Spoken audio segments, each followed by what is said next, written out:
Chapitre 17. Chacun se souvient de la période qui succéda à cet hiver tragique. Après quelques semaines d'hébétude, l'ordre s'est peu à peu rétabli. On a enterré ou brûlé les morts, on a déblayé, rafistolé, reconstruit. Tant bien que mal, on a remis en marche les normes mécaniques, ou du moins les rouages qu'il était urgent de faire fonctionner. En de telles circonstances, on a vite fait de poser le doigt sur l'essentiel. Le nombre des victimes s'est révélé considérable, et certains, qui étaient parvenus à résister à la neige, au froid, à la famine et au déchaînement des eaux, furent emportés par les épidémies qui bientôt, çà et là, se déclarèrent, mais par bonheur, furent rapidement enrayées. Il y avait aussi, errant dans les rues et les campagnes, de malheureux hallucinés auxquels l'épouvante avait enlevé toute raison, et dont bientôt les hôpitaux furent pleins. Pourtant, je ne puis que remarquer combien grandes furent, en face de ces épreuves, l'ingéniosité et la résistance humaine. Les survivants qui s'arrachaient, faméliques et titubants, de leurs tombeaux de neige, n'ont pas tardé à se remettre à l'ouvrage, et la vie, tenace, à nouveau s'est imposée, comme ces plantes que l'on extirpe, mais dont il reste toujours quelques graines ou quelques racines, qui, un jour, lanceront leurs pousses vers la lumière. On découvrait, bien sûr, avec stupéfaction, que tout l'hémisphère nord avait été touché, et les rumeurs les plus folles se propagèrent.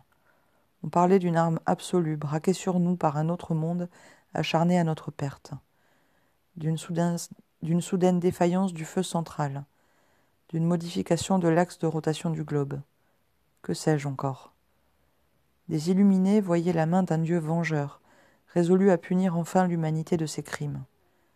Des physiciens avançaient, avec plus de vraisemblance, qu'une série d'expériences thermonucléaires au pôle Nord avait pu mal tourner, entraînant une transformation brutale du climat.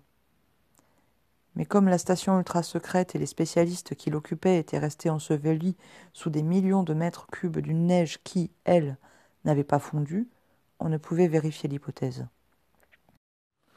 Dans quelques années ou quelques siècles, un glacier finirait peut-être par cracher, avec les instruments et les cadavres, la clé du mystère. Quoi qu'il en soit, nous ne sommes plus les mêmes. Les illusions, l'orgueil, la démesure ont été rabaissés. Nous avons retrouvé la patience, l'humilité, le sens de l'effort, et beaucoup de nos concitoyens affirment que le bien est sorti du mal et qu'il faut en remercier Dieu. D'ailleurs, les églises sont pleines, comme toujours dans les époques périlleuses, où l'on se tourne instinctivement vers les prêtres, mais aussi vers les philosophes et les poètes, qui, méditant sur le désastre, cherchent de nouvelles raisons d'espérer. Il est bien connu que la souffrance et la peur prêtent aux hommes un supplément d'âme. Mais que l'épreuve se relâche et que revienne un semblant de prospérité, ils auront vite fait de s'éloigner de ce qui aujourd'hui les sollicite. J'avoue moi-même qu'il m'arrive d'oublier ma prière du soir, et que la ferveur que j'y apportais, pendant les semaines les plus sombres, est quelque peu retombée. Pourtant, les images du déluge me poursuivent, et j'en connais la gravité. Si je les ai notées ici, c'est moins pour m'en délivrer que pour les approfondir. 7 années se sont écoulées. Mes parents vivent toujours à Valmagne. Ma mère s'est peu à peu rétablie, et elle a retrouvé toute sa passion pour la musique. Quant à mon père, il a récemment entrepris de sculpter un retable pour l'église du village. Il s'occupe aussi du jardin et du verger. Il a acheté une autre chèvre. Dans ses lettres, il me parle de tout cela et de ses lectures. Il vient de se remettre à Homère, Sophocle et Aristote, comme s'il voulait reprendre depuis les origines un parcours que m'écrit-il avec un mélange d'humour et de mélancolie.